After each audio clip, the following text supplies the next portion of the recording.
Não, e quando a gente fala assim, por exemplo, claro que nós somos a favor aqui, nós três, né, somos a favor da família e você lutar até o final e tal, mas quando realmente tem que haver o divórcio, né? E a pessoa, tem pessoas que falam assim, divorciou, não pode casar de novo.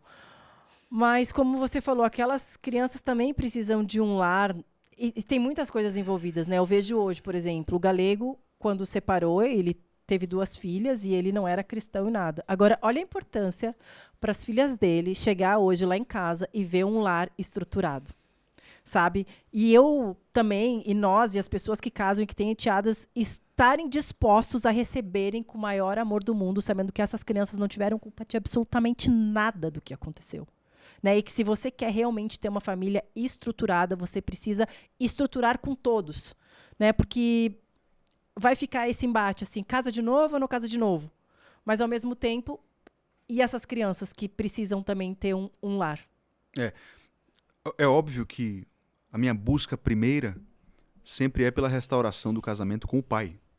Porque Sim. é óbvio que hoje elas têm acesso a um lar estruturado e isso tem muitas vantagens. Mas é óbvio que nós, como cristãos, entendemos que o mundo ideal, a situação ideal, teria sido a restauração Com entre o pai e a da mãe. criança, óbvio. Para que eles tivessem um lar ordenado, vendo o pai e a mãe mantendo o casamento até o fim. Ninguém Né? substitui o pai e a mãe. Jamais vai substituir. Agora, infelizmente, por causa do pecado, por causa das nossas limitações, o homem vai construindo sua história e nem sempre ela fica tão certinha e arrumadinha como nós pensamos. Mas eu creio que Deus utiliza a nossa bagunça, no final das contas, para cumprir a sua vontade e para que Ele mesmo seja glorificado. Não é isso? É isso. E quando a gente não tem noção do quanto a nossa família é a raiz do que nós vamos criar, a gente realmente faz tudo bagunçado. Mas quando nós temos noção de que tudo que a gente vai viver começa dentro do nosso lar, né? Que o nosso maior ministério começa dentro do nosso lar, com o nosso marido, com os nossos filhos. A importância que a gente tem que dar para os maridos, que eu também vejo muitas mulheres que tiveram filho e quando os filhos nascem, esquecem do marido, não dão mais atenção para o marido, não querem nem o marido perto, acho que nem precisam mais do marido, porque o amor pelos filhos é tão grande, né? Eu já vi pessoas falando, amigas minhas falando assim, olha, quer saber, se eu me separar do meu marido agora, para mim nem faz diferença, eu amo tanto meu filho que se viver só eu e meu filho, não faz diferença. Quando as pessoas realmente entendem que os filhos vão viver, os filhos vão casar, os filhos vão ter a vida deles e quem vai ficar é você e seu marido para ter uma família forte, né? A importância da criança crescer e olhar para dentro da família e qual será que é a melhor referência, né? Ter um pai que te ama muito ou ter um pai que ama a família, que ama a esposa, que consegue olhar como você e falar assim, minha família foi uma referência. Totalmente. E eu acredito piamente que essa prioridade dos filhos em detrimento do cônjuge é contrária à palavra de Deus. Eu amo os meus filhos profundamente. Eu iria até as últimas consequências por amor a ele. Mas eu deixo claro para ele que eu amo mais a mãe do que ele. O meu cônjuge tem um amor maior, eu sou uma só carne com ele. O meu cônjuge tem um relacionamento comigo muito mais íntimo do que o meu relacionamento com os filhos.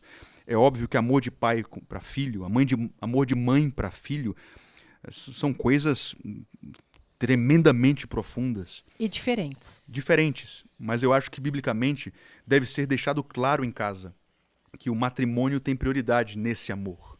É que quando você entende isso profundamente, isso é uma coisa muito difícil de se entender, muito difícil mesmo. Porque quando você entende realmente a importância do matrimônio para a criação dos filhos e para o amor dos filhos, para o crescimento, tudo aquilo que a gente almeja para o nosso filho, a gente começa a ter entendimento de que o meu marido ou a sua esposa precisa ser o alicerce ali, precisa ser o primeiro lugar. Porque realmente, Rafa, quando você pergunta assim, quem você ama mais?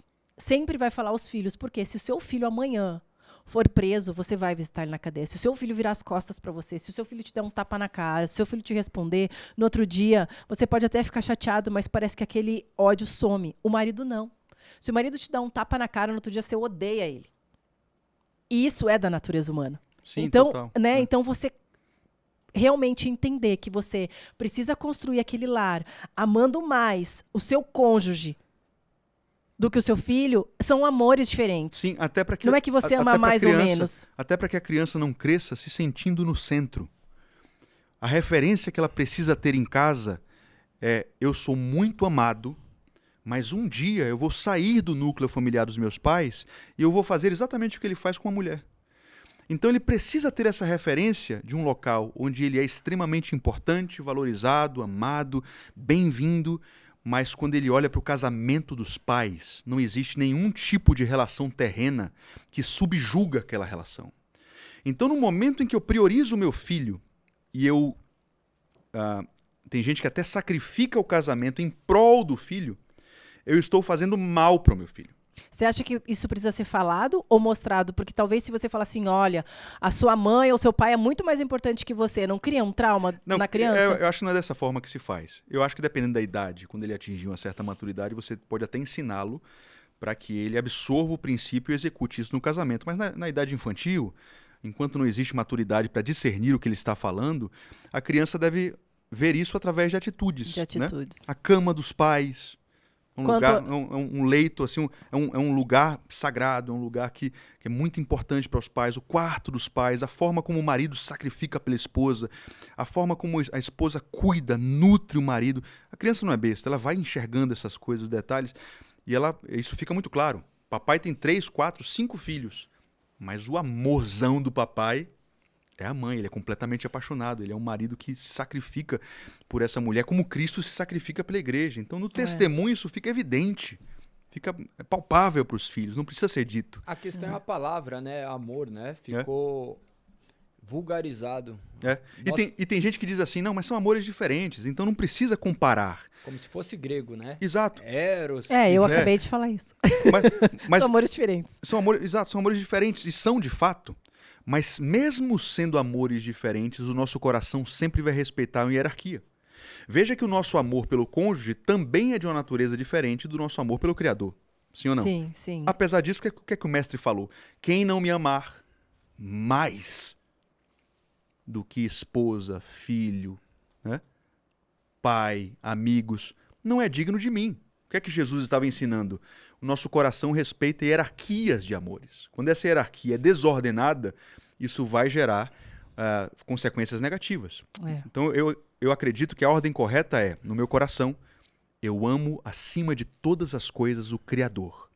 Amém. Abaixo do Criador, eu amo a minha esposa, com quem eu sou uma só carne. Eu não sou uma só carne com ninguém. O vínculo matrimonial que eu tenho com ela, até a morte, eu não tenho com ninguém.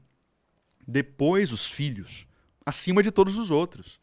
Os filhos devem ser priorizados acima de amigos, acima de irmãos, acima dos meus pais, inclusive. O amor que eu tenho pelos meus filhos, que dependem de mim, deve ficar claro que é prioridade em relação ao meu relacionamento com meus pais, dos quais eu saí do núcleo familiar no dia em que eu casei.